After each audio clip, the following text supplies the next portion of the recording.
Frank, I don't you know. mentioned the three amigos, and Dr. Bruce Lipton, Dr. Joe Dispenza, and Gregg Braden. They have been known as the three amigos. They oftentimes speak together, and I love the guys. I still love the guys. I think they've done so much good. But here we are. What is your question to them? What is your message to them?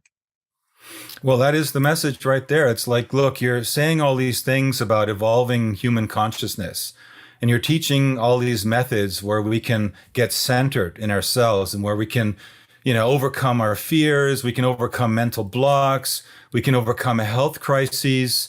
But where is this lead? Where are you leading people ultimately? Are you leading them just to become zoned out? When you empower them, let's say, with that knowledge that you give them, what is the next step? It's not just sitting around meditating all day. It's the idea of connecting, I think, with other people, right? It's the idea of going around the world, and like that's what heart math is teaching, right? And since you're all connected, you guys, with heart math, do you see that global connection as having a purpose of zoning out and blissing into this transhumanist world that you see as inevitable?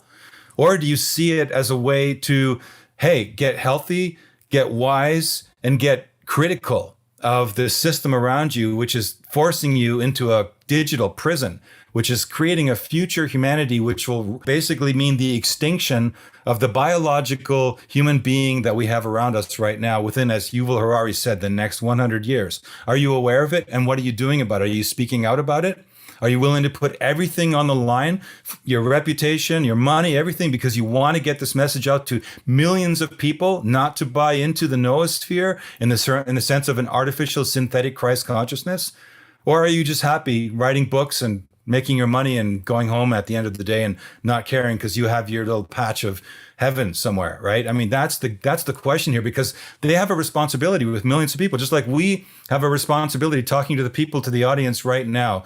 We have a responsibility to walk our talk and to stand behind what we say and to back it up with something which is real, right? And to make it clear to people where we're coming from. And everyone has that. Everyone who's in a speaker position has that. And that's the question all of these people that are the so-called thought leaders should be asking themselves right now, because we are at that transitional point in the destiny of mankind where we are going to split. There's going to be a fork in humanity.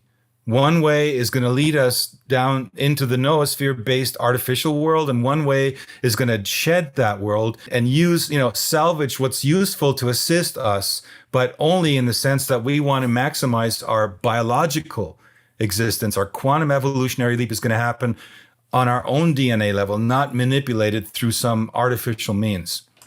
Dear Dr. Joe, dear Dr. Bruce, dear Gregg, as someone who's appreciated you, I echo Frank's question here and want to make it very clear.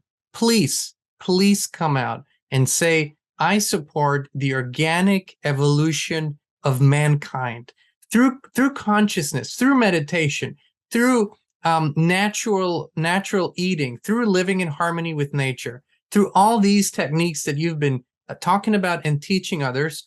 Or I support the evolution of mankind through transhumanism and through artificial intelligence. Please come clean with all of us. We would love to know. We would love to know what we're supporting when we're buying your books, when we're watching your programs, and when we're repeating what you're saying. This is my question to you. I say this respectfully and in deep appreciation of everything you've done so far.